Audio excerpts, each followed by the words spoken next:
Hello friends, എല്ലാവർക്കും Ruchikootu പുതിയൊരു വീഡിയോയിലേക്ക് സ്വാഗതം. അപ്പോൾ ഇന്ന് നമ്മൾ ചെയ്യാൻ പോകുന്നത് ക്രീമി ആയിട്ടുള്ള പ്രോൺസ് പാസ്തയാണ് കേട്ടോ. അപ്പോൾ അത് എങ്ങനെ ചെയ്യേണ്ടതെന്ന് നമുക്ക് നോക്കാം. വളരെ എളുപ്പത്തിൽ ചെയ്യാൻ പറ്റുന്ന ഒരു റെസിപ്പിയാണ്. ഫ്രണ്ട്സ്, ആദ്യം തന്നെ നമുക്ക് കുറച്ച് വെള്ളം ചൂടാക്കാൻ വെക്കുക. അതായത് നന്നായിട്ടൊന്ന് തിളച്ച് വരണം. അതായത് നമ്മുടെ പാസ്ത വേവിക്കാനുള്ളതാണ്. അപ്പോൾ അതിലേക്ക് നമുക്ക് കുറച്ച് ഉപ്പ് ഇട്ട് കൊടുക്കാം. പിന്നെ സ്വല്പം ഓയിൽ ഒഴിച്ചു കൊടുക്കാം. അതായത് പാസ്ത ഒട്ടിപ്പിടിക്കാതിരിക്കാൻ വേണ്ടിയാണ് നമ്മളിങ്ങനെ ചെയ്ത് കൊടുക്കുന്നത്. ഇത് നന്നായിട്ടൊന്ന് തിളച്ച് വരുമ്പോൾ മാത്രം നമ്മൾ പാസ്ത ഇട്ടാൽ മതി. ഇപ്പോൾ വെള്ളമൊക്കെ നന്നായിട്ട് തിളച്ച് വരുന്നുണ്ട്. അപ്പോൾ ഈ സമയത്ത് നമുക്ക് പാസ്ത ഇട്ട് കൊടുക്കാം. ഇത് വീറ്റ് പാസ്തയാണ് കേട്ടോ ഞാൻ എടുത്തിരിക്കുന്നത്.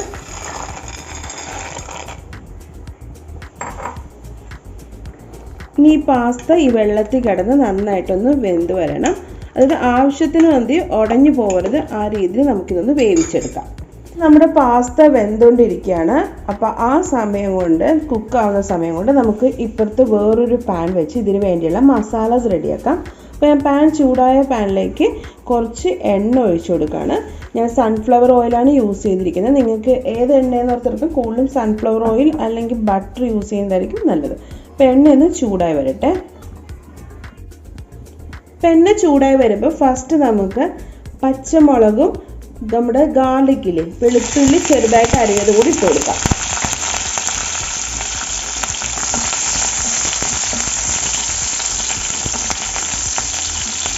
പച്ചമുളകും നമ്മുടെ വെളുത്തുള്ളി ഒന്ന് ഇതായി വരുമ്പോഴത്തേക്ക് നമുക്കതിലേക്ക് സവാള കൊത്തി അരിഞ്ഞത് ഇട്ട് കൊടുക്കാം. ഇത് വിട്ട് നന്നായിട്ടൊന്ന് സോട്ട് ചെയ്തെടുക്കണം. സ്വല്പം ഉപ്പിട്ട് കൊടുക്കാം.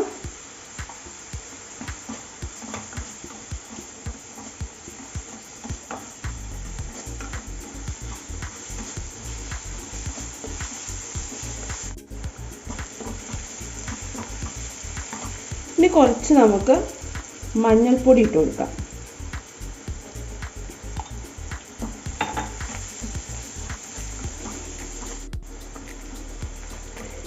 ഇപ്പോൾ സവാളയൊക്കെ നന്നായിട്ട് മൂത്ത് വന്നിട്ടുണ്ട്. ഇതുപോലെ വാടി വരണം. അപ്പോൾ ഈ സമയത്ത് നമുക്ക് ഇതിലേക്ക് വേണ്ട മസാലപ്പൊടികൾ ഇട്ട് കൊടുക്കാം. നമ്മൾ മെയിനായിട്ട് കുരുമുളക് പൊടിയാണ് യൂസ് ചെയ്യുന്നത് എരിവിനായിട്ട്. പിന്നെ പച്ചമുളക് ലൈറ്റായിട്ട്. എരിവൊക്കെ നമ്മുടെ ഓരോരുത്തരുടെയും ആവശ്യത്തിന് ഇടാം കേട്ടോ. പിന്നെ ജസ്റ്റ് ഞാനൊരു ചില്ലി ഫ്ലേക്സ് 1 ടീസ്പൂൺ ഇടുന്നുണ്ട്. എന്നിട്ട് നന്നായിട്ടൊന്ന് സോട്ട് ചെയ്തെടുക്കാം.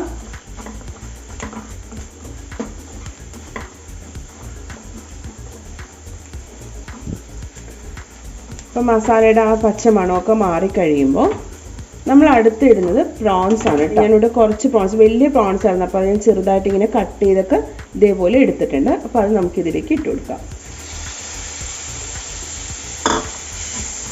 അപ്പോൾ പ്രോൺസൊക്കെ നമ്മുടെ ആവശ്യത്തിന് നമുക്ക് എടുക്കാം കേട്ടോ. കൂടുതൽ വേണമെങ്കിൽ കൂടുതലിടാം. അപ്പോൾ പ്രോൺസൊക്കെ ഇട്ട് നന്നായിട്ടൊന്ന് വഴറ്റിയെടുക്കാം. 2 മിനിറ്റ് നമ്മുടെ പ്രോൺസിൻ്റെ കളറൊക്കെ ഒന്ന് മാറുന്ന വരെ ജസ്റ്റ് ഒന്ന് നമുക്ക് ഇതുപോലെ ഒന്ന് ഇളക്കി കൊടുത്ത് കുക്ക് ചെയ്തെടുക്കാം. ഇപ്പോൾ പ്രോൺസ് നമ്മൾ 2 മിനിറ്റ് ഇതേപോലെ ഒന്ന് ഇളക്കി കൊടുത്ത് ഇനി നമ്മൾ ഇതിലേക്ക് ഇടാൻ പോകുന്നത് ഒരു തക്കാളിയാണ് കേട്ടോ. ഒരു തക്കാളി ഇതേപോലെ ഒരു മീഡിയം പീസ് അളവിൽ ഒന്ന് കട്ട് ചെയ്തെടുത്ത് വേണം. അത് നമുക്കിതിലേക്ക് ഇട്ട് കൊടുക്കാം. അപ്പോൾ തക്കാളി ഒന്ന് ഉടഞ്ഞ് വെന്ത് വരുന്ന വരെ ജസ്റ്റ് നമുക്കിതിങ്ങനെ ഇളക്കി കൊടുത്തും ഒന്ന് വേവിച്ചെടുക്കാം. ഇളക്കി കൊടുത്താൽ മതി.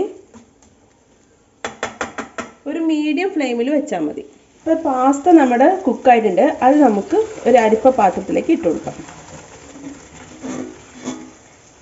അരിച്ചൊഴിച്ച ശേഷം അതിൻ്റെ മേളിലേക്ക് കുറച്ച് തണുത്ത വെള്ളം ഒഴിച്ചു കൊടുക്കണം കേട്ടോ എപ്പോഴും.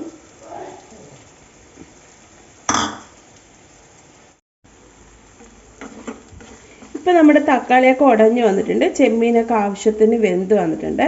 ഇനി നമുക്കിതിലേക്ക് നമ്മൾ ഓൾറെഡി കുക്ക് ചെയ്ത നമ്മുടെ പാസ്ത ഇട്ട് കൊടുക്കാം.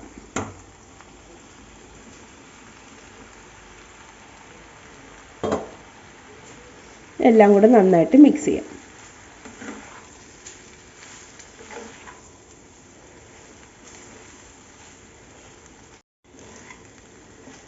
ഇപ്പോൾ നമ്മുടെ പ്രോൺസും മസാലയും നമ്മുടെ പാസ്ത എല്ലാം കൂടെ നന്നായിട്ട് മിക്സ് ചെയ്തെടുത്തിട്ടുണ്ട്. അപ്പോൾ എരിവൊക്കെ ആവശ്യത്തിനുണ്ട്. അപ്പോൾ ഉപ്പ് നമ്മൾ ഓൾറെഡി പാസ്ത വേവിച്ചപ്പോഴും മസാലയിലും കുറച്ച് ഇട്ടിട്ടുണ്ടായി. പിന്നെ കുറവുണ്ട് എന്ന് നമുക്ക് തോന്നുകയാണെങ്കിൽ ആവശ്യമനുസരിച്ച് നമുക്ക് ഉപ്പിട്ട് കൊടുക്കാം. എന്നിട്ട് ഒന്നും കൂടെ മിക്സ് ചെയ്ത് കൊടുക്കാം. കാരണം ഇനി നമ്മളിതിലേക്ക് ഒരു ഇൻഗ്രീഡിയൻറ്റും കൂടെ ആഡ് ചെയ്യുന്നുണ്ട്, മെയിനായിട്ടുള്ള. കാരണം നമ്മൾ ഉണ്ടാക്കുന്ന ഒരു ക്രീമി സ്ട്രക്ചർ കിട്ടുന്ന ക്രീമി ആയിട്ടുള്ളൊരു പാസ്തയാണ്. അപ്പോൾ ഞാനിപ്പോൾ യൂസ് ചെയ്യുന്നത് കോക്കനട്ട് മിൽക്കാണ് കേട്ടോ. ഇപ്പോൾ ഒരു നല്ല തിക്കായിട്ടുള്ള കോക്കനട്ട് മിൽക്ക് ഞാനൊരു അരമുറി തേങ്ങയെന്നാണ് എടുത്തിരിക്കുന്നത്. അത് നമുക്കിതിലേക്ക് ഒഴിച്ചു കൊടുക്കാം.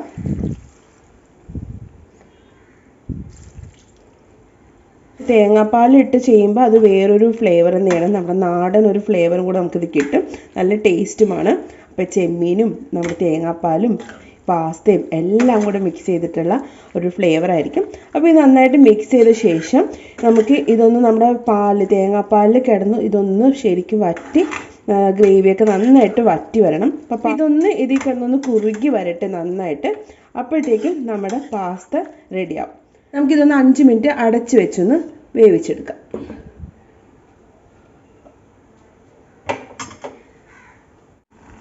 അപ്പോൾ എടുത്ത് നമുക്ക് മൂടി ഓപ്പൺ ചെയ്ത് നന്നായിട്ടൊന്ന് മിക്സ് ചെയ്ത് കൊടുക്കണം കേട്ടോ.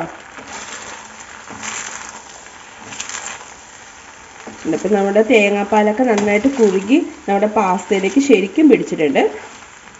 അപ്പോൾ ഓൾമോസ്റ്റ് നമ്മുടെ റെസിപ്പി റെഡിയായി. അപ്പോൾ നമുക്കിനി ഇതിലേക്ക് കുറച്ച് കൊറിയൻഡർ ലീഫ് ചെറുതായിട്ട് അരിഞ്ഞു കൊടുത്തത് ഇട്ട് കൊടുക്കാം. എന്നിട്ട് നമുക്ക് ഗ്യാസ് ഓഫ് ചെയ്തിട്ട് ഒന്ന് മിക്സ് ചെയ്ത് കൊടുക്കാം. എന്നിട്ട് നമുക്ക് ചൂടോടെ തന്നെ നമുക്ക് നമ്മുടെ പാസ്ത കഴിക്കാവുന്നതാണ്. കുട്ടികൾക്കൊക്കെ വളരെ ഇഷ്ടപ്പെടും. നമ്മൾ വീറ്റ് പാസ്തയാണ് യൂസ് ചെയ്തിരിക്കുന്നത്, അതുകൊണ്ട് തന്നെ നല്ല ഹെൽത്തിയുമാണ്. നമ്മുടെ എല്ലാം നന്നായിട്ട് മിക്സ് ചെയ്ത് ഇനി നമുക്കിതൊരു സെർവിങ് പ്ലേറ്റിലേക്ക് മാറ്റാവുന്നതാണ്. ഫ്രണ്ട്സ്, അപ്പോൾ പാസ്ത എപ്പോഴും കഴിക്കുമ്പോൾ നല്ല ചൂടോടെ തന്നെ കഴിക്കാൻ നോക്കുക. അപ്പോഴാണ് കൂടുതലും ടേസ്റ്റ് നമുക്ക് ശരിക്കും കിട്ടുക. അപ്പോൾ ഇന്ന് ഉണ്ടാക്കിയ ഈ റെസിപ്പി നിങ്ങൾക്ക് എല്ലാവർക്കും ഇഷ്ടപ്പെട്ടെന്ന് വിചാരിക്കുന്നു. ആരെങ്കിലും ട്രൈ ചെയ്യാത്തവരുണ്ടെങ്കിൽ നാടൻ രീതിയിലുള്ള ഈ നമ്മുടെ പാസ്ത, ചെമ്മീൻ കൊണ്ടുള്ള പാസ്ത ഒന്ന് എല്ലാവരും ട്രൈ ചെയ്യുക. ഇഷ്ടപ്പെട്ടാൽ ലൈക്ക് ചെയ്യുക, ഷെയർ ചെയ്യുക, കമൻസ് എല്ലാം നിങ്ങൾ കമൻറ്റ് ബോക്സിൽ അറിയിക്കുക. അപ്പോൾ അടുത്ത വീഡിയോ നമുക്ക് കാണാം. അതുവരേക്കും ബൈ ഫ്രണ്ട്സ്.